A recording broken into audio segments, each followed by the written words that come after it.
ಸಿಂಹರಾಶಿ ಈ ದಿನ ಮಿತ್ರರಿಂದ ಅಧಿಕವಾದಂತಹ ಆರ್ಥಿಕ ಸಹಾಯವನ್ನು ಪಡೆದುಕೊಳ್ಳುವಂತಹ ಸಾಧ್ಯತೆಗಳು ಇದೆ. ಇನ್ನು ಹಿತಶತ್ರುಗಳಿಂದ ಕೆಲಸದಲ್ಲಿ ತೊಂದರೆ ಉಂಟಾಗುತ್ತೆ, ಬಹಳ ಎಚ್ಚರಿಕೆ ವಹಿಸಿ ದಿನ. ಇನ್ನು ಲೇವಾದೇವಿ ವ್ಯವಹಾರದಲ್ಲಿನೂ ಸ್ವಲ್ಪ ದುಡ್ಡಿನ ವಿಚಾರಕ್ಕೆ ಸಂಬಂಧಪಟ್ಟಂಥದ್ದು ವಿಚಾರದಲ್ಲಿ ನಷ್ಟ ಮತ್ತು ಅದರ ಜೊತೆಗೆ ತೊಂದರೆಗಳು ಉಂಟಾಗುವಂತಹ ಸಾಧ್ಯತೆಗಳು ಇದೆ ಈ ದಿನ. ಇನ್ನು ಕನ್ಯಾ ರಾಶಿಯವರಿಗೆ ಭೂಮಿಗೆ ಸಂಬಂಧಪಟ್ಟಂಥ ವ್ಯವಹಾರದಲ್ಲಿ ಅನುಕೂಲ ಆಗುತ್ತೆ ಮತ್ತು ಅದರ ಜೊತೆಗೆ ದೂರದ ಪ್ರಯಾಣದಲ್ಲಿ ಧನಲಾಭ ಉಂಟಾಗುವಂತಹ ಸಾಧ್ಯತೆಗಳು ಈ ದಿನ ಕಂಡುಬರುತ್ತೆ.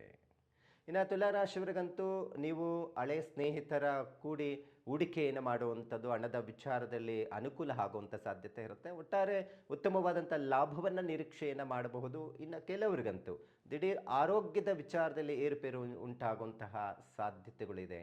ಸ್ವಲ್ಪ ಆರೋಗ್ಯದ ಬಗ್ಗೆ ಹೆಚ್ಚು ಗಮನ ಕೊಡೋದು ಸೂಕ್ತ. ಇನ್ನು ವೃಶ್ಚಿಕ ರಾಶಿಯವರಿಗಂತೂ ಸಹೋದರ ಮತ್ತು ಸಹೋದರಿಯರಿಂದ ಬೆಂಬಲ ಪಡೆದುಕೊಳ್ಳುವಂಥ ಸಾಧ್ಯತೆ ಇರುತ್ತೆ. ವ್ಯವಹಾರದಲ್ಲಾಗಲಿ ಅಥವಾ ಹಣಕಾಸಿನ ವಿಚಾರದಲ್ಲಿ ಅನುಕೂಲ ಪಡ್ಕೊಳ್ಳುವಂತಹ ಸಾಧ್ಯತೆಗಳಿದೆ. ಇನ್ನು ವೃತ್ತಿ ಜೀವನದಲ್ಲಿ ಉತ್ತಮವಾದಂಥ ಪ್ರಗತಿ, ಹೂಡಿಕೆ ಸಂಬಂಧಪಟ್ಟಂತಹ ವಿಚಾರದಲ್ಲಿ ಏನಾದರೂ ಮಾಡುವಂಥವ್ರಿಗಂತೂ ಬಹಳ ಬುದ್ಧಿವಂತಿಕೆಯಿಂದ ಕೆಲಸ ಕಾರ್ಯಗಳನ್ನು ಈ ದಿನ ಮಾಡುವಂಥ ಸಾಧ್ಯತೆಗಳು ಹೆಚ್ಚು.